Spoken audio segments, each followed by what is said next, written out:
Narration.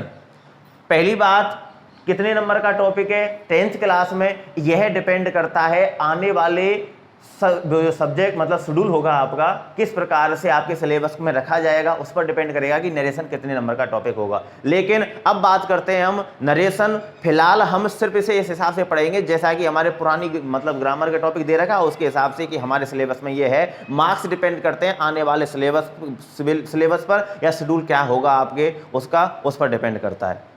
अब बात करते हैं नरेशन। किसे कहते हैं नरेशन? देखो, नरेशन का अर्थ होता है कथन। क्या अर्थ होता है नरेशन का? कथन। हम नरेशन को एक सेंटेंस भी कह सकते हैं। क्या कह सकते हैं? एक सेंटेंस। अर्थात किसी भी व्यक्ति के द्वारा बोला गया, कहा गया वाक्य ही सेंटेंस या नरेशन या कथन कहलाता है। अर्थात किसी भी व्यक्ति ने, आपने, मैंने या किसी और ने कोई भी सेंटेंस बोला है, वह क्या कहलाएगा? वह नरेशन कहलाता है। हम बात कर रहे हैं सिर्फ नरेशन की। नरेशन को हम स्पीच भी कह सकते हैं। क्या कहा जा सकता है? नरेशन को स्पीच भी कह सकते हैं। देखो, वैसे स्पीच का अर्थ भाषण होता है, लेकिन इस जगह पर स्पीच का अर्थ क्या लगाया जाएगा? कथन से ही लगाया जाएगा। अर्थात किसी भी व्यक्ति के द्वारा, या आप कह सकते हो वक्ता। वक्ता कौन होगा? बोलने वाला, स्पीकर। तो किसी भी स्पीकर के द्वारा, किसी भी वक्ता के द्वारा जो कथन कहा गया है वही नरेशन, स्पीच कहलाता है। ठीक है। अर्थात किसी भी व्यक्ति ने, मान लीजिए मैं एक सेंटेंस लिख रहा हूं, जैसे कि ही इज राइटिंग, ध्यान से देखना, he is writing a letter. अर्थात हिंदी अर्थ क्या होगा सेंटेंस का? वह एक पत्र लिख रहा है। क्या अर्थ होगा इसका? वह एक पत्र लिख रहा है। अर्थात अब ये जो सेंटेंस वह एक पत्र लिख रहा है, यह सेंटेंस किसी ने तो बोला होगा ना।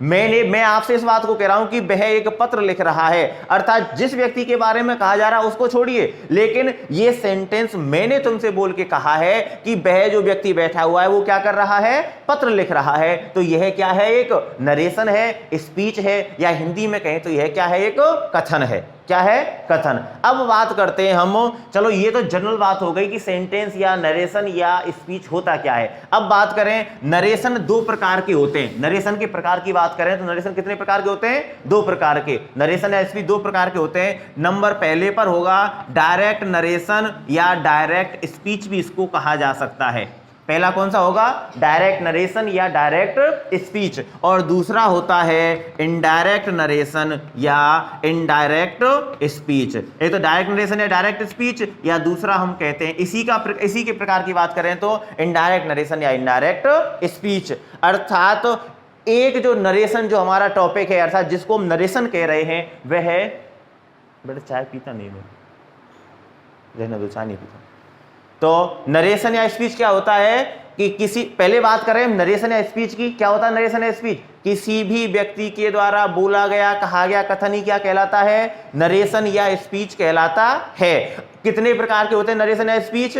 दो प्रकार के, डायरेक्ट नरेशन या डायरेक्ट स्पीच, इनडायरेक्ट नरेशन या इनडायरेक्ट स्पीच। सबके बारे में, दोनों के बारे में डिटेल में बताया जाएगा। क्यों कहा जाता है एक को डायरेक्ट नरेशन, क्यों कहा जाता है दूसरे को इनडायरेक्ट क्यों कहा जाता है, वो भी आपको बताया जाएगा। अब बात करते हैं हम डायरेक्ट नरेशन या डायरेक्ट स्पीच की, कि आखिर इसको डायरेक्ट नरेशन या डायरेक्ट स्पीच क्यों कहा जा रहा है। देखो, वैसे तो दो प्रकार हो गए, डायरेक्ट नरेशन और इनडायरेक्ट नरेशन, या डायरेक्ट स्पीच या इनडायरेक्ट स्पीच। अब बात करते हैं हम सबसे पहले नंबर एक की, कि डायरेक्ट नरेशन या डायरेक्ट स्पीच होता क्या है। इसको हिंदी में हम प्रत्यक्ष कथन कहते हैं। क्या कहा जाता है हिंदी में? प्रत्यक्ष कथन। अर्थात डायरेक्ट नरेशन या डायरेक्ट स्पीच को हिंदी में प्रत्यक्ष कथन कहा जाता है। होता क्या है वो हम बात करते हैं, लेकिन पहली बात हमें यह देखना है कि ये डायरेक्ट नरेशन डायरेक्ट स्पीच दो प्रकार के होते हैं, नरेशन या स्पीच, और उनमें से पहला प्रकार है डायरेक्ट नरेशन या डायरेक्ट स्पीच। होता क्या है डायरेक्ट नरेशन? देखो, किसी भी स्पीकर के द्वारा, किसी भी वक्ता के द्वारा कही गई बात को ज्यों का त्यों कहना। ध्यान से सुनना, किसी भी स्पीकर या किसी भी वक्ता, वक्ता मतलब बोलने वाला, किसी भी स्पीकर या किसी भी वक्ता के द्वारा कही गई बात को ज्यों का त्यों लिखना, ज्यों का त्यों बताना, वही डायरेक्ट नरेशन या डायरेक्ट स्पीच कहलाता है। कैसे? देखिए, इसमें किस किस का प्रयोग होता है वो आपको बताया जाएगा, लेकिन फिलहाल आप देखिए, मैं कहूं Ramesh said to me, comma, inverted comma, Ramesh said to me, I am reading a story now.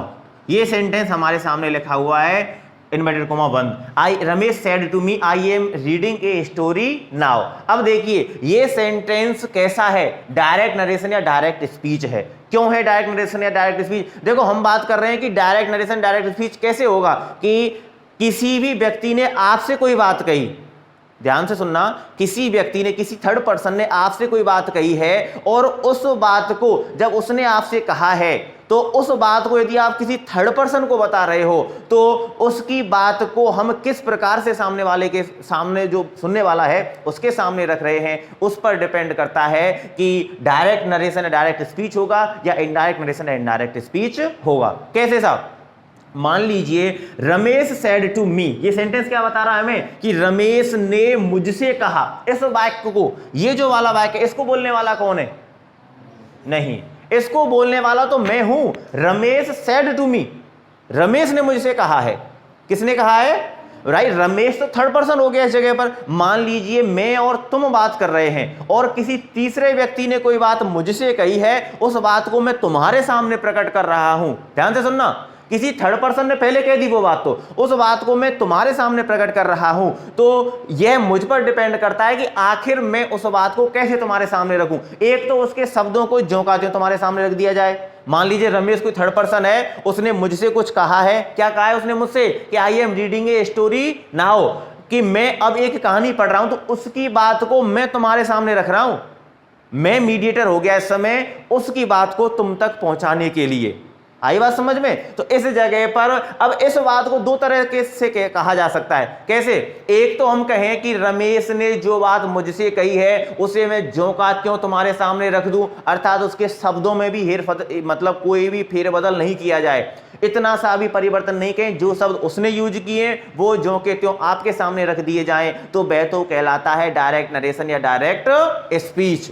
आई बात समझ में? रमेश ने अर्थात थर्ड पर्सन ने जो बात मुझसे कही है उस बात को ज्यों का त्यों मैं तुम्हारे सामने रख रहा हूं, तो वह तो डायरेक्ट नरेशन या डायरेक्ट स्पीच कहलाता है। अब देखो रमेश सेड टू मी, इस जगह पर इस सेंटेंस को बोलने वाला तो कौन है? मी, मैं हूं ना इस जगह पर। तो मैं आपको रमेश की बात को बता रहा हूं कि रमेश ने ऐसा कहा था मुझसे। क्या कहा था रमेश ने? आई am reading a story now. अब ये जो सेंटेंस है आई am reading a story now, यह बात रमेश ने मुझसे कही थी और मैंने आपको बता दी है। अब इस बात को जैसा रमेश ने मुझसे कहा उन्हीं शब्दों का प्रयोग करते हुए यदि मैं आपको बता दूं तो वह डायरेक्ट नरेशन या डायरेक्ट स्पीच कहलाता है, और उन शब्दों को फेर बदल करके आपके सामने रखूं तो वह इनडायरेक्ट नरेशन या इनडायरेक्ट स्पीच कहलाता यही है डायरेक्ट नरेशन या डायरेक्ट स्पीच, इनडायरेक्ट नरेशन या इनडायरेक्ट स्पीच। एक चीज और याद रखना, डायरेक्ट नरेशन जो होता है या डायरेक्ट स्पीच जो होता है उसमें हमें कुछ चीजों का ध्यान रखना, जैसे कि उसमें एक तो कोमा का प्रयोग होता है। डायरेक्ट नरेशन में किसका प्रयोग होता है? कोमा का प्रयोग होता है, और एक इन्वर्टेड कोमा का प्रयोग होता है। अर्थात इन्वर्टेड कोमा का प्रयोग क्यों हो रहा है? कि जिस थर्ड पर्सन ने बात मुझसे कही है, कोई थर्ड पर्सन है उसने बात मुझसे कही है, उस बात को हमें इन्वर्टेड कोमाज में रखना होता है।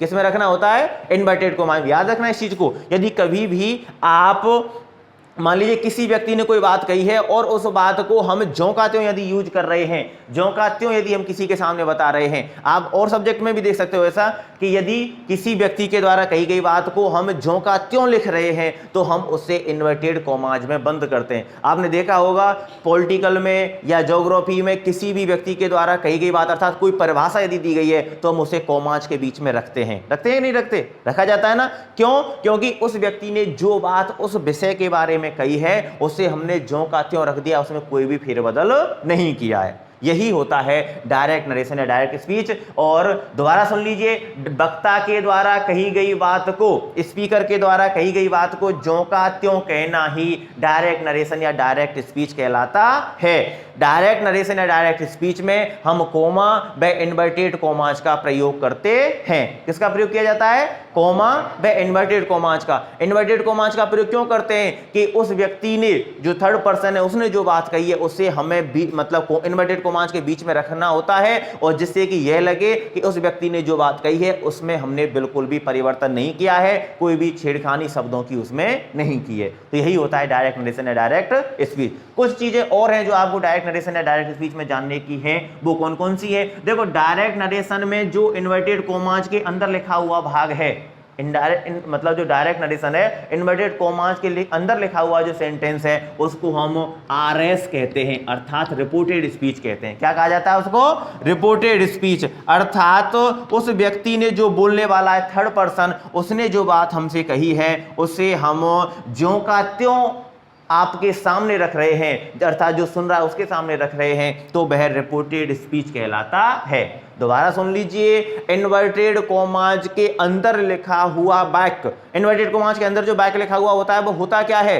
किसी व्यक्ति के द्वारा कही गई बात ही तो होती है, किसी भी व्यक्ति के द्वारा कही गई बात होती है इन्वर्टेड कॉमाज के अंदर लिखी हुई है जो, तो वह इन्वर्टेड कॉमाज के अंदर लिखी हुई बात जो होती है वह क्या कहलाती है? रिपोर्टेड स्पीच कहलाती है। अर्थात उसे हम ज्यों का त्यों आपके सामने रख रहे हैं और इन्वर्टेड कॉमाज के अंदर है तो वो क्या कहलाएगी? Reported speech. इसके अलावा बात करें तो इन्वर्टेड कॉमाज के बाहर लिखा हुआ पूरा का पूरा वाक्य क्या कहलाता है? बताओ, पढ़ा होगा आपने, क्या? Reporting verb. यही गलती कर दी आपने। इस पूरे पार्ट को, हालांकि आपकी गलती नहीं है, आपको ऐसा पढ़ाया गया है, लेकिन इस पूरे पार्ट को रिपोर्टिंग वर्ब कहना गलत होगा। क्यों गलत होगा? आप मुझे ये बताइए, क्या इस वाक्य में सिर्फ वर्ब है? क्या इस पूरे वाक्य में सिर्फ वर्ब है? क्या भाई क्रिया ही है क्या? देखो, ये इस वाक्य का सब्जेक्ट हो गया रमेश, सैड क्या हो गया इस वाक्य में? वर्ब, और ये क्या हो गया? मी क्या हो गया? ऑब्जेक्ट। इस वाक्य में पूरा सेंटेंस पैटर्न है SVOCA के हिसाब से, सब्जेक्ट भी है, वर्ब भी है और ऑब्जेक्ट भी है, तो इस पूरे को रिपोर्टिंग वर्ब कहना गलत होगा। हालांकि ऐसा ही बताया जाता है, ऐसा ही, तुम्हारी गलती नहीं, तुम्हें ऐसा ही पढ़ाया गया होगा, लेकिन इस पूरे वाक्य को रिपोर्टिंग वर्ब कहना क्या होगा? गलत। क्यों? क्योंकि इस वाक्य में अपना सब्जेक्ट भी है, अपनी वर्ब भी है और अपना ऑब्जेक्ट भी है। इस पूरे वाक्य को हम रिपोर्टिंग वर्ब ने कह करके रिपोर्टिंग पार्ट कहेंगे। क्या कहेंगे? Reporting part. अर्थात ये हमको रिपोर्ट कर रहा है, ये हमको बता रहा है कि आगे की क्या बात हुई है। इस पूरे वाक्य को तो क्या कहा जाएगा? Reporting part. और यदि बात करें हम, क्यों कह रहे हैं रिपोर्टिंग पार्ट? क्योंकि इस पूरे वाक्य में सब्जेक्ट भी है, वर्ब भी है और ऑब्जेक्ट भी है। हालांकि इसमें कई बार आपको ऑब्जेक्ट नहीं भी मिल सकता है, कई बार ऐसी कंडीशन आती है जहां पर ऑब्जेक्ट नहीं है, तो उस स्थिति में आपको ध्यान रखना है कि सिर्फ रिपोर्टिंग वर्ब और सब्जेक्ट तो जरूर ही मिलेगा। अर्थात वर्ब तो मिलेगी और क्या मिलेगा? सब्जेक्ट। रिपोर्टिंग वर्ब किसे कहते हैं इसमें से? तो याद रखना, ये तो इसका सब्जेक्ट है। ये जो सेड टू लिखा हुआ है, वैसे तो सेड ही है, टू तो प्रीपोजिशन है, लेकिन सेड टू जो लिखा हुआ है इसे हम रिपोर्टिंग वर्ब कह सकते हैं। रिपोर्टिंग वर्ब किसे कहा जा सकता है? सेड टू को। अर्थात इस वाक्य में अपना सब्जेक्ट है, अपना वर्ब है, अपनी ऑब्जेक्ट है, इस वजह से पूरे को रिपोर्टिंग वर्ब ने कह करके रिपोर्टिंग पार्ट कहेंगे। और जो इसकी मेन वर्ब है, इस वाक्य की जो मेन वर्ब है या जो वर्ब है उसको ही क्या कहा जाएगा? रिपोर्टिंग वर्ब कहा जाएगा। ठीक है, बेसिक इंफॉर्मेशन इसके बारे में समझ में आ गई। कौन कौन सी? कि पहली बात, डायरेक्ट नरेशन या डायरेक्ट स्पीच क्या होता है? रिपीट कर रहा हूं मैं आपके लिए, डायरेक्ट नरेशन या डायरेक्ट स्पीच क्या होता है? किसी भी व्यक्ति के द्वारा कही गई बात को या स्पीकर के द्वारा कही गई बात को ज्यों का त्यों कहना या ज्यों का त्यों लिखना ही डायरेक्ट नरेशन या डायरेक्ट स्पीच कहलाता है।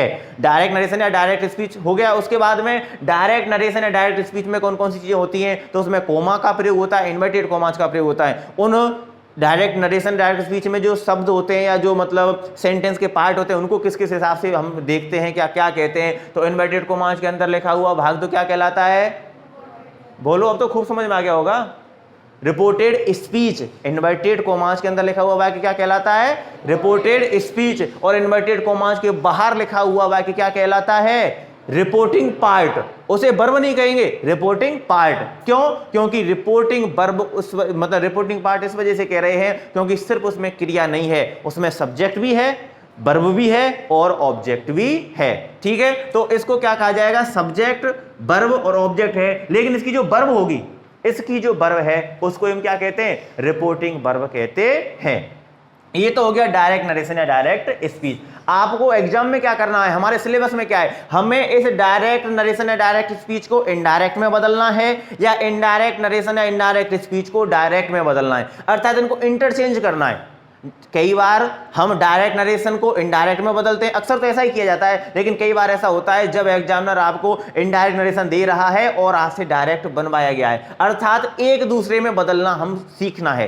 कि डायरेक्ट को इनडायरेक्ट में कैसे बदलते हैं और इनडायरेक्ट को डायरेक्ट में कैसे बदलते हैं। सिर्फ एक ही चीज यदि आप सीख जाओगे डायरेक्ट को इनडायरेक्ट में बदलना, तो इनडायरेक्ट को डायरेक्ट में बदलने के लिए भी आपको कोई समस्या नहीं आएगी। क्यों? क्योंकि जो चेंजेस हमने उसमें किए हैं उन्हीं चेंजेस को दोबारा कर देंगे और वो कंप्लीट हो जाएगा। अब बात करते हैं इनडायरेक्ट नरेशन की। इनडायरेक्ट नरेशन क्या होता है? देखो थोड़ी जगह कम है तो मैं पूरा तो नहीं लिख पाऊंगा, लेकिन इनडायरेक्ट नरेशन होता क्या है? इनडायरेक्ट नरेशन में इसी सेंटेंस को यदि इनडायरेक्ट में बदलूं, तो पहले इनडायरेक्ट के बारे में समझ लीजिए। इनडायरेक्ट नरेशन या इनडायरेक्ट स्पीच क्या होता है? वक्ता के द्वारा, क्योंकि यही तो बात हमने डायरेक्ट के बारे में कही थी, अब आप इनडायरेक्ट के बारे में सुनिए। वक्ता अर्थात स्पीकर, बोलने वाला, वक्ता के द्वारा कही गई बात को अपनी भाषा में अपने शब्दों का प्रयोग करते हुए किसी के सामने कहना ही इनडायरेक्ट नरेशन या इनडायरेक्ट स्पीच कहलाता है।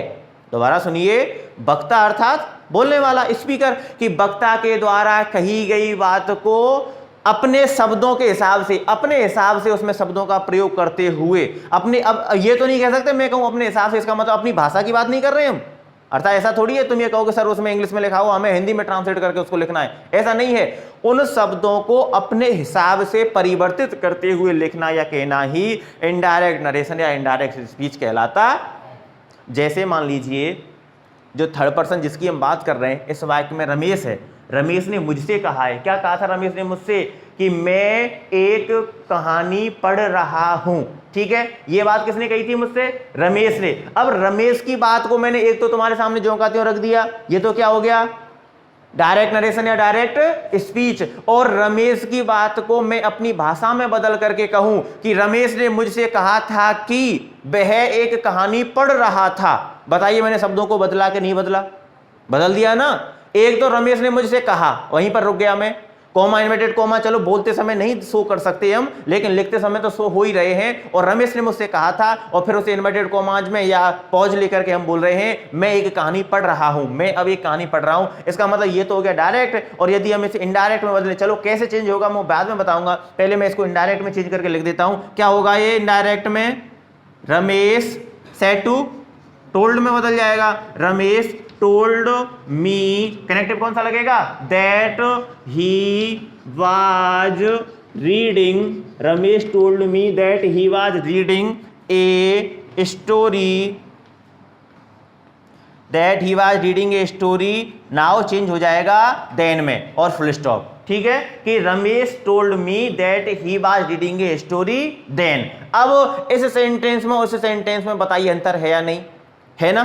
सेंटेंस को देखने में तो अंतर है, लेकिन भाव में, अर्थ में कोई भी परिवर्तन नहीं है। ऊपर वाले सेंटेंस का अर्थ है, अर्थात इसमें जो बात कही जा रही है वही क्रिया इसमें भी कंप्लीट हो रही है, लेकिन कहने का भाव केवल बदल गया है, शब्द केवल चेंज हो गए हैं। उसमें तो कहा गया था Ramesh said to me I am reading a story now, और नीचे वाले सेंटेंस में हमने लिखा है Ramesh told me that he was reading a story then. दोनों का अर्थ करें तो ऊपर वाले वाक्य में तो कहा गया है कि रमेश ने मुझसे कहा मैं अब एक कहानी पढ़ रहा हूं, और नीचे वाले सेंटेंस का अर्थ होगा रमेश ने मुझसे कहा था कि वह एक कहानी पढ़ रहा था।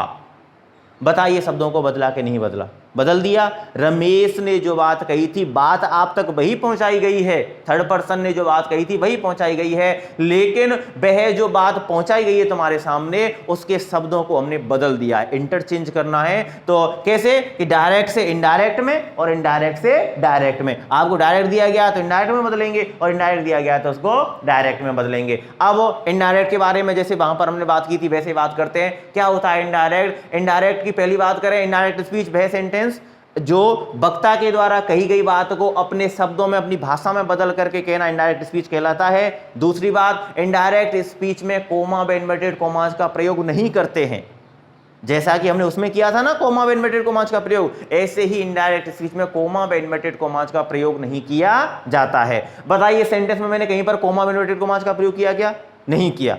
दूसरी चीज हो गई है। तीसरी बात कि जो डायरेक्ट से इनडायरेक्ट, मतलब जो इनडायरेक्ट स्पीच होता है उसमें कोमा व इन्वर्टेड कॉमास का तो प्रयोग नहीं करते हैं, लेकिन दोनों क्लॉजेज को, अर्थात दोनों सेंटेंस को जोड़ने के लिए हम कनेक्टिव का प्रयोग करते हैं। ये साधारण वाक्य इसमें से दैट इसमें आया है, बाकी दोनों सेंटेंस को जोड़ने के लिए, दोनों क्लॉजेज को जोड़ने के लिए, ये दोनों उपवाक्य हैं। सेंटेंस तो पूरा का पूरा है, लेकिन अब नीचे वाले वाक्य में उपवाक्य बन गए हैं, क्लॉज बन गए हैं, तो इन्हें जोड़ने के लिए हमें कनेक्टिव दैट का मतलब या कनेक्टिव का प्रयोग करना होता है। डायरेक्ट और इनडायरेक्ट क्या होता है समझ में आ गया। सिर्फ बात कर रहे हैं हम कि डायरेक्ट स्पीच और इनडायरेक्ट स्पीच होता क्या है, चेंज कैसे करने मैंने अभी आपको नहीं पढ़ाया है, वो बताया जाएगा आगे। लेकिन डायरेक्ट और इनडायरेक्ट होता क्या, ये चीज आपके समझ में आ गई होगी। आ गई साहब?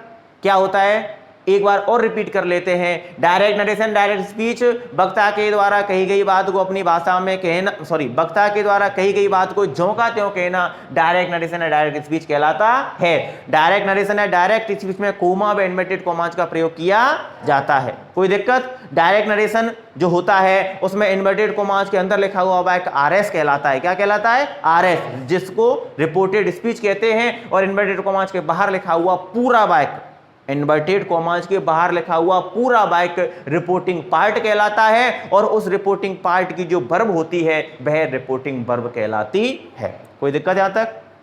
आगे इनडायरेक्ट स्पीच या इनडायरेक्ट नरेशन क्या होता है? वक्ता के द्वारा कही गई बात को अपने शब्दों में, अपनी भाषा में बदल कर कहना इनडायरेक्ट नरेशन या इनडायरेक्ट स्पीच कहलाता है। दूसरी चीज, इसमें कोमा व इन्वर्टेड कॉमास का प्रयोग नहीं करते हैं। और तीसरी चीज, इसमें हम दोनों क्लॉजेज या दोनों सेंटेंस को जोड़ने के लिए कनेक्टिव का प्रयोग करते हैं। कोई दिक्कत? आगे ये चीज समझ में कैसे चेंज करते हैं वो अब देखिए। हम बात कर रहे हैं, ये तो समझ में आ गया ना कि डायरेक्ट नरेशन या डायरेक्ट स्पीच होता क्या है, आ गया ना समझ में। अब देखिए साहब कि हमें आपको करना क्या, इंटरचेंज करना है इनको।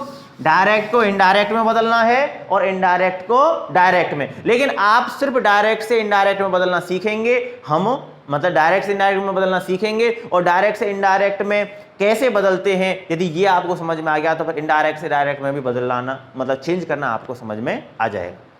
कोई दिक्कत? अब देखिए साहब, कुछ पूछना है? लगा तेरे चेहरे से मतलब कि तू पूछना चाह रहा है कुछ। चलो, कोई स्पीड तो ज्यादा नहीं है ना, अभी सिर्फ मैंने थोड़ी सी चीज बताई है, कैसे चेंज करते हैं वो बताऊंगा। लेकिन स्पीड तो ज्यादा नहीं लग रही है आपको, और ज्यादा स्लो भी नहीं होनी चाहिए। आपको ये बताना है, पहली बार फेस कर रहे हो आप, तो ये बताना है कि स्पीड ज्यादा भी नहीं हो और कम भी नहीं हो। आपके हिसाब से कम लग रही थोड़ी? नहीं, सही है, चलो ठीक है। तो अब मान लीजिए कोई सेंटेंस डायरेक्ट स्पीच में लिखा हुआ है, उसे हम इनडायरेक्ट में बदलेंगे, तो किन किन स्टेप्स को फॉलो करेंगे वो देखिए। अभी लिखवाना कुछ भी नहीं है, फर्स्ट डे है, पहले ये समझ लीजिए आप। जब एक बार समझ लोगे तो मैं आपको डिटेल में सब चीजें लिखवा दूंगा। क्या लिखा दिया? किसने? कौन से सर ने? मैंने पूछा था ना आपसे, इंग्लिश की क्लासेज हुई है नहीं हुई? कौन कौन से टॉपिक करा दिए फिर तुम्हें?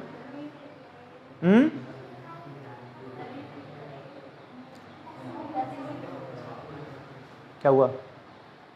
डायरेक्ट से इनडायरेक्ट में कैसे चेंज करते हैं। आपके सामने मान लीजिए एक सेंटेंस लिखा हुआ है जिसको हम डायरेक्ट स्पीच कह रहे हैं। क्या सेंटेंस लिखा हुआ है? कोई भी शब्द जैसे कि Sonu said to me, Sonu said to me they have left this city, inverted comma बंद। Sonu said to me they have left this city. Sonu ने मुझसे कहा, सोनू ने मुझसे कहा है, और कहा क्या है? They have left this city. आप मुझे एक बात बताइए, सोनू ने जो बात कही है मुझसे, वह बात मैं आपके सामने रख रहा हूं ना, आपके सामने मैंने ज्यों का त्यों रख दिया, तो ये कौन सा स्पीच हो गया? Direct speech. कौन सा हो गया? इसे इनडायरेक्ट में कैसे बदलना है वो देखिए। अब यदि हम इसे इनडायरेक्ट स्पीच में चेंज करें तो क्या होगा? सबसे पहले याद रखना एक चीज कि हम डायरेक्ट से इनडायरेक्ट में जब चेंज कर रहे हैं तो हमारा फर्स्ट अटेंशन जाना चाहिए आरएस पर। किस पर जाना चाहिए? आरएस कौन सा होता है? इन्वर्टेड कॉमास के अंदर लिखा हुआ वाक्य, इन्वर्टेड कॉमास के अंदर लिखा हुआ वाक्य क्या कहलाता है? आरएस। तो आरएस पर हमारा पहला टेंशन जाना चाहिए। क्यों? क्योंकि हमें जो इसमें चेंजेज करने हैं वो ज्यादातर चेंजेज आरएस पर डिपेंड करते हैं। आरएस कैसा है उस पर डिपेंड करता है कि हमें कौन कौन से चेंजेस करने हैं, कैसे कैसे चेंजेस इसमें करने हैं। जैसे कि इसमें लिखा हुआ है they have left this city, लिखा हुआ है ना, they have left this city. अब they have left this city, इसमें परिवर्तन तो करना है, लेकिन परिवर्तन तब करेंगे जब हमें पता चल जाएगा कि आखिर ये कौन से प्रकार का वाक्य है। सेंटेंस टाइप्स की बात करें तो simple sentence, interrogative sentence, imperative, optative और एक्सक्लेमेटरी, 5 प्रकार के सेंटेंसेज के हिसाब से हमें नरेशन का अध्ययन करना होता है। कौन कौन से? सिंपल या अफर्मेटिव कह सकते हो, इंटेरोगेटिव, इसी में नेगेटिव आ जाएगा सिंपल या अफर्मेटिव में, उसके बाद में इंटेरोगेटिव, इंपरेटिव, ऑप्टेटिव और एक्सक्लेमेटरी। ये 5 प्रकार के सेंटेंसेज जो हैं उनके हिसाब से, टाइप्स ऑफ सेंटेंस तो बहुत होते हैं लेकिन उनके हिसाब से सिर्फ इन 5 सेंटेंसेज के हिसाब से ही हमें डायरेक्ट या इनडायरेक्ट या आप कह सकते हो नरेशन का अध्ययन करना है। तो सबसे पहला जब हम चेंज कर रहे हैं तो पहला टेंशन कहां जाना है आपका? आरएस पर। किस पर जाना है? कि आरएस में जो वाक्य दिया गया है उसका पैटर्न क्या है, कैसे प्रकार का वाक्य है वो सेंटेंस सिंपल है, इंटरोगेटिव है, इंपरेटिव है, ऑप्टेटिव है या एक्सक्लेमेटरी है। अब बताइए ये कैसे प्रकार का वाक्य आपके सामने जो लिखा हुआ है, they have left this city, कैसे प्रकार का वाक्य है? सिंपल। अरे साधारण वाक्य ना ये, क्या इसमें प्रश्न पूछा गया है क्या? तो इसका मतलब इंटरोगेटिव नहीं है। क्या इसमें कोई आदेश दिया गया है, कोई मतलब क्या कोई इसमें आदेश, सलाह, सुझाव दिया गया है क्या? नहीं, तो इंपरेटिव भी नहीं है। क्या इसमें कोई कामना की गई है, कोई विश किया गया है? तो ऑप्टेटिव भी नहीं है। और क्या इस सेंटेंस में आपके लिए कोई सरप्राइज, सरप्राइज या आप कह सकते हो खेद प्रकट करना या आप कह सकते हो दुख का कोई भाव ऐसा दिखाया गया है क्या? नहीं दिखाया गया। तो कहने का अर्थ ये सेंटेंस कैसा हो गया? सिंपल। कैसा सेंटेंस हो गया? अब जब आपको पता चल जाए कि आरएस में दिया गया वाक्य सिंपल सेंटेंस है तो उसे बदलने के लिए सबसे पहले जो नियम होगा वह होगा आपका change into RB. Change into RB अर्थात आरबी में परिवर्तन। आपको सबसे पहला जो परिवर्तन करना है वो किसमें करना है? आरबी में। एक चीज याद रखना, कुछ भी हो जाए, आर जो रिपोर्टिंग पार्ट है हमारा उसके सब्जेक्ट में और उसके ऑब्जेक्ट में कभी भी कोई परिवर्तन नहीं किया जाता। रिपोर्टिंग पार्ट जो अपना है उसके सब्जेक्ट में और उसके ऑब्जेक्ट में कोई भी परिवर्तन नहीं किया जाता। परिवर्तन कहां कहां किए जाएंगे वो आपको बताऊंगा मैं, लेकिन इन दो में कभी भी परिवर्तन नहीं करते। यदि ऑब्जेक्ट है तो परिवर्तन मतलब ऑब्जेक्ट है या नहीं, लेकिन अब बात कर रहे हैं हम कि इन दो में, सब्जेक्ट और इसके ऑब्जेक्ट में कोई भी परिवर्तन नहीं करेंगे। तो सबसे पहले हम क्या करेंगे, सब्जेक्ट जो है सोनू, उसको सोनू लिख दिया। अब बात करेंगे, चलो सोनू लिख दिया, उसके बाद पहला क्या है हमारा? आरबी में परिवर्तन। आप जिस हिसाब से बता रहे थे सब आरबी में परिवर्तन, मुझे बताओ उस हिसाब से तो इसमें पूरे में परिवर्तन होना चाहिए ना। हालांकि तुम्हारी गलती नहीं है, तुमको रिपोर्टिंग पर भी बताया गया पूरे को, लेकिन बताइए इसको में पूरे में परिवर्तन होना चाहिए नहीं होना चाहिए? होना चाहिए। लेकिन पूरे में परिवर्तन नहीं होकर के सिर्फ किसमें होता है? रिपोर्टिंग वर्ब में, अर्थात रिपोर्टिंग पार्ट की जो वर्ब है ना उसमें परिवर्तन होता है। रिपोर्टिंग पार्ट की जो वर्ब है उसी में क्या होता है? परिवर्तन। तो आरबी में परिवर्तन, आरबी के सब्जेक्ट, ये जो आरबी है इसका सब्जेक्ट क्या है? ये, और इस आरबी का ऑब्जेक्ट क्या है? मी। तो इन दोनों में कोई भी कभी भी कोई परिवर्तन नहीं करते हैं। अब बात करते हैं कि कैसे परिवर्तन करेंगे। तो उसके लिए पहली बात मुझे ये बताइए, ये सेंटेंसेज कौन से सेंटेंसेज के नियम चल रहे हैं? सिंपल सेंटेंस के। जब आरएस में दिया गया वाक्य कैसा है? सिंपल है, तब ये हमको नियम लगाने होंगे, तब इस प्रकार से चेंजेस हमको करने होंगे। तो आरएस में मान लीजिए सिंपल सेंटेंस है तो सबसे पहला परिवर्तन क्या करेंगे हम? आरबी में परिवर्तन। क्या है उसके लिए नियम? सुनिए कि यदि आरबी के पीछे ऑब्जेक्ट दिया गया है, क्या दिया गया है? ऑब्जेक्ट दिया गया है, तो हम आरबी में परिवर्तन करते हैं। दोबारा सुनिए, यदि आरबी के पीछे क्या दिया गया है? ऑब्जेक्ट दिया गया है, तो आरबी में परिवर्तन किया जाता है। कैसे? मान लीजिए आरबी आपकी ये है, इसमें हम परिवर्तन की बात कर रहे हैं। इसके पीछे यदि ऑब्जेक्ट है, इसके पीछे ऑब्जेक्ट यदि है तो इसको हम चेंज करेंगे। यदि इसके पीछे ऑब्जेक्ट नहीं है तो इसमें कोई परिवर्तन नहीं करेंगे, इसको ज्यों का त्यों लिख देंगे। ठीक है साहब? यदि आरबी के पीछे क्या है, ऑब्जेक्ट है, तो इसमें परिवर्तन किया जाएगा, ऑब्जेक्ट नहीं है तो इसमें कोई भी परिवर्तन नहीं किया जाएगा। कैसे, मान लीजिए अब कैसे करेंगे, यदि आपको इसके पीछे ऑब्जेक्ट मिल गया, अब हमारे पास जो आरबी है इसके पीछे ऑब्जेक्ट है या नहीं बताओ, है ना, तो इसमें बदलेंगे। कैसे बदली जाएगी, देखो आरबी में यदि से लिखा हुआ है, क्या लिखा हुआ है, से, देखो से लिखा हुआ है तो परिवर्तन होगा ही नहीं, क्योंकि से के बाद यदि टू प्रीपोजिशन है तो उसके बाद ऑब्जेक्ट होगा। यदि सिर्फ से या सेड पर रुक रही है आरबी तो उसके पीछे ऑब्जेक्ट नहीं होगा। तो ये पूरा का पूरा बोलेंगे हम कि यदि आरबी के पीछे से टू दिया गया है, क्या दिया गया है, से टू दिया गया है, तो आरबी को हम टेल में बदल देते हैं। किस में बदल देते हैं, यदि आरबी में सेज टू दिया गया है, क्या दिया गया है, सेज टू दिया गया है, तो आरबी को टेल्स में बदल देते हैं। किस में बदल देते हैं, और तीसरा है यदि आरबी में सेड टू दिया गया है तो आरबी को टोल्ड में बदल देते हैं। किस में बदल देते हैं, याद रखना, यदि आरबी में से टू दे रखा है, क्या दे रखा है, किस में बदलेगा, टेल में। यदि आरबी में सेज टू दे रखा है तो किस में बदलेगा, टेल्स में, और सेड टू दे रखा है तो किस में बदलेगा। ये से टू, सेज टू या सेड टू क्यों दे रखे हैं वो ध्यान रखना, वो डिपेंड करता है सिर्फ टेंस के ऊपर कि हमें आरबी में कौन सा टेंस दिखाना है। यदि से टू या सेज टू दे रखे हैं इसका मतलब हम प्रेजेंट टेंस की बात कर रहे हैं। खूब पता होगा आपको, टेंसेज में पढ़ा होगा कि मेन वर्ब की फर्स्ट फॉर्म प्लस एस या ईएस प्रेजेंट इंडेफिनिट में तो प्रयोग करते हैं। तो अब मान लीजिए, और या फिर सब्जेक्ट ऐसा है जिसमें हमें सिर्फ से टू लगानी है, अर्थात मेन वर्ब की फर्स्ट फॉर्म लगानी है, तो वहां पर एस या ईएस नहीं आता। उन कौन से सब्जेक्ट है ऐसे, आई बी यू दे बहुवचन के सब्जेक्ट के साथ मेन वर्ब की फर्स्ट फॉर्म में एस आई एस नहीं लगाते ना, तो वही है। तो यहां पर ये मेन वर्ब की first form plus S I S नहीं है इसमें, तो ये तो बदल जाएगा टेल में, और इसमें M B first plus S I S है तो ये किसमें बदल जाएगा, टेल्स में। और यदि सेड है, ये मेन वर्ब की सेकंड फॉर्म है, और मेन वर्ब की सेकंड फॉर्म पास्ट इंडेफिनिट में आती है। किसमें आती है, पास्ट इंडेफिनिट में, ये पास्ट टेंस हो गया तो ये किसमें बदल जाएगा, टोल्ड में। चलो वो बात बाद में करेंगे, अब हम बात करते हैं सबसे पहले सेड टू किसमें बदलना होगा, टोल्ड में। क्यों बदल रहे हैं, क्योंकि उसके पीछे क्या लिखा हुआ है, ऑब्जेक्ट लिखा हुआ है। आप मुझे एक बात बताइए, क्या आरबी के सब्जेक्ट या आरबी के ऑब्जेक्ट में कोई परिवर्तन करते हैं क्या, नहीं करते ना।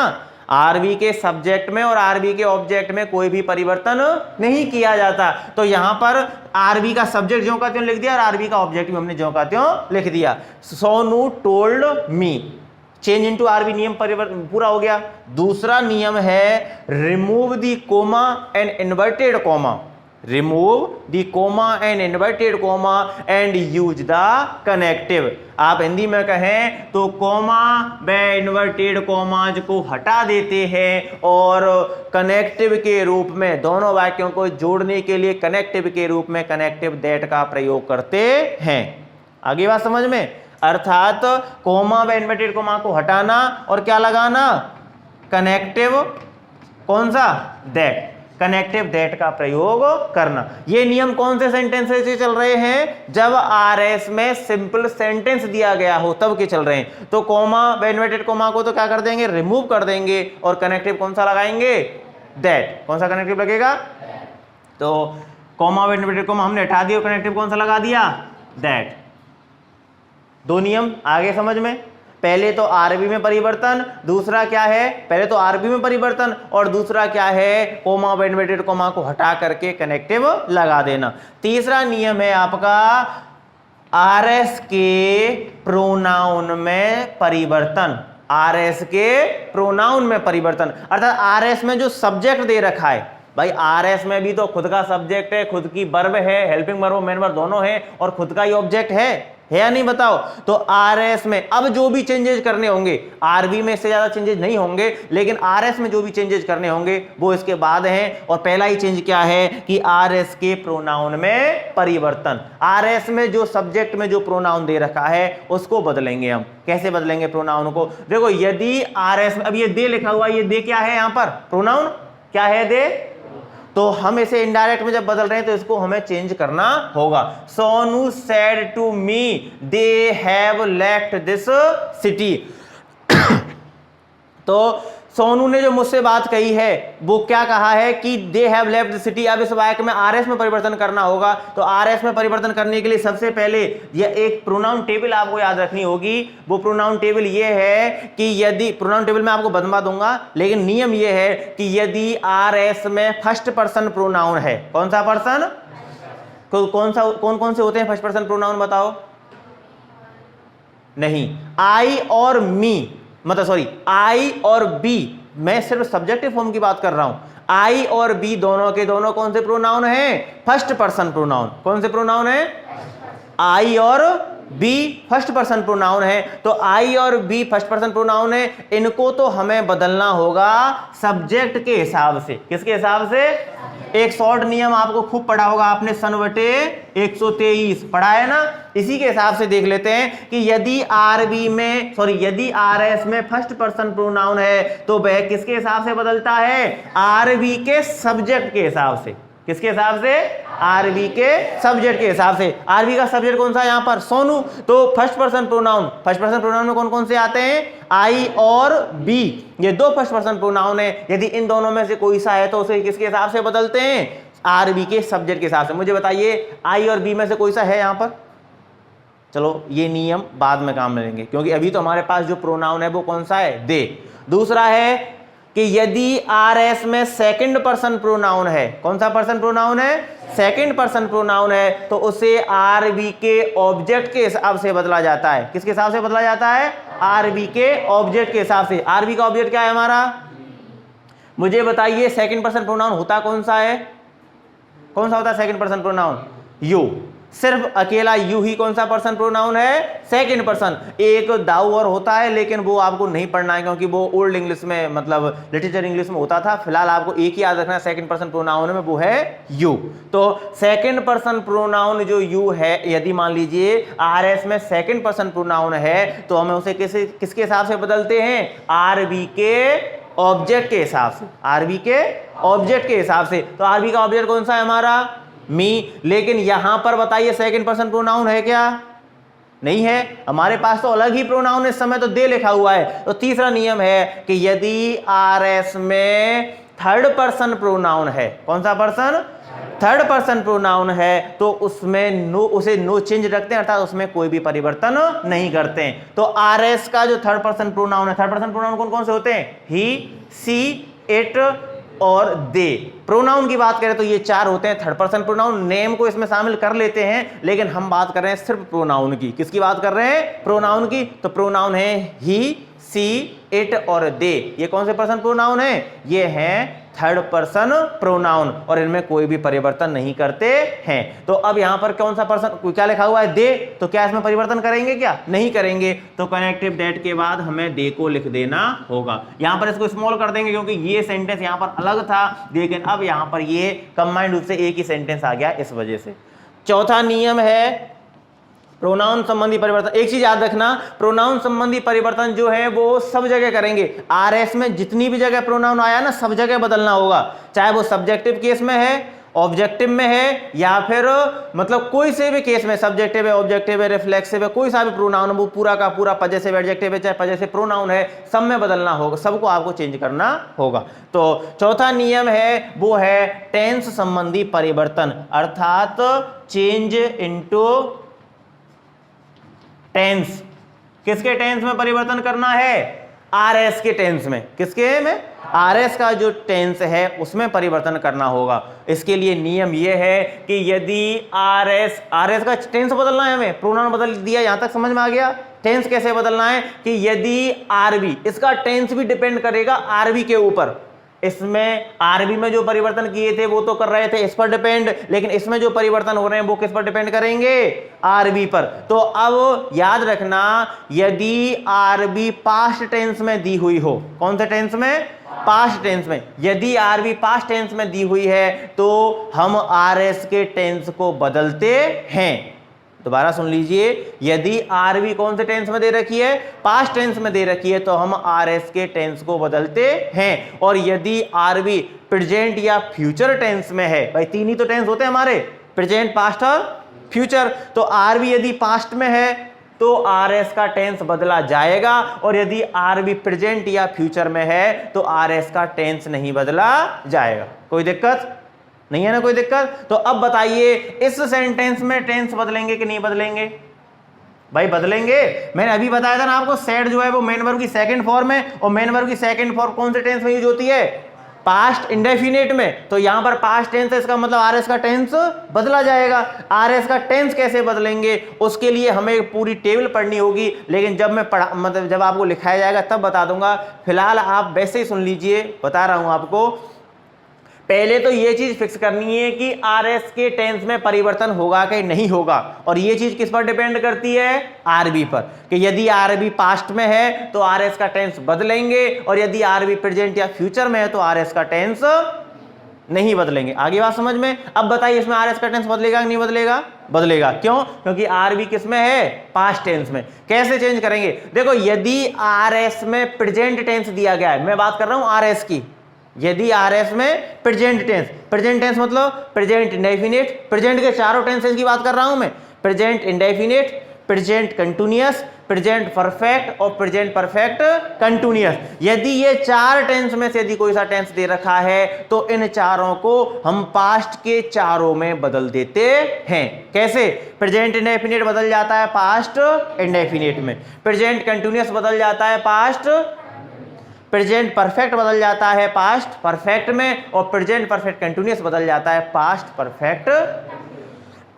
टेंस बदलने का मतलब है यहां पर सहायक क्रिया भी बदलनी होगी और मुख्य क्रिया भी वही यूज करनी होगी जो उस टेंस में आती है। ठीक है, आ गया समझ में? प्रेजेंट के चारों टेंस किस में बदल दिए हमने?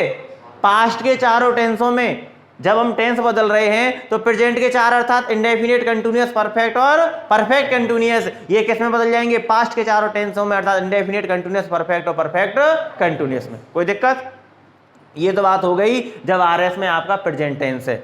दूसरी बात, यदि आरएस में पास्ट ही दे रखा है तो क्या करेंगे? तो याद रखना, यदि आरएस में पास्ट इंडेफिनिट है, कौन सा है? पास्ट इंडेफिनिट है, तो पास्ट इंडेफिनिट बदल जाता है पास्ट परफेक्ट में। किसमें बदल जाता है? पास्ट इंडेफिनिट, अर्थात पास्ट इंडेफिनिट पहले नंबर का टेंस है ना पास्ट का, तो वह बदल जाता है पास्ट परफेक्ट में, अर्थात पास्ट का पहला तीसरे में बदलता है। किसमें बदलता है? पहला टेंस अर्थात पास्ट इंडेफिनिट किसमें बदलता है? पास्ट परफेक्ट में, और दूसरा अर्थात पास्ट कंटिन्यूअस बदलता है पास्ट परफेक्ट कंटिन्यूअस में, अर्थात दूसरा किसमें बदल जाएगा? चौथे में। पहला तीसरे में और दूसरा चौथे में। अर्थात यहां पर यदि पास्ट टेंस है तो कैसे बदलेंगे? पास्ट इंडेफिनिट बदल जाएगा पास्ट परफेक्ट में, अर्थात पास्ट का पहला बदल जाएगा तीसरे में, और यदि पास्ट कंटिन्यूअस है तो वो बदल जाएगा पास्ट परफेक्ट कंटिन्यूअस में। कोई दिक्कत नहीं है ना? अब लेकिन यदि मान लीजिए आप ये कहोगे कि सर जी चलो ये तो दो टेंस की बात हो गई, यदि मान लीजिए इसमें यहां पर पास्ट परफेक्ट और पास्ट परफेक्ट कंटिन्यूअस ही आ जाए, अर्थात तीसरा और चौथा आ जाए पास्ट का, तो क्या करेंगे? तो उसमें नो चेंज रखेंगे, उनमें कोई भी परिवर्तन नहीं करेंगे। यदि मान लीजिए यहां पर पास्ट परफेक्ट आ रहा है तो वो पास्ट परफेक्ट ही रहेगा, और यदि पास्ट परफेक्ट कंटिन्यूअस आ रहा है तो वो पास्ट परफेक्ट कंटिन्यूअस ही रहेगा। कोई दिक्कत?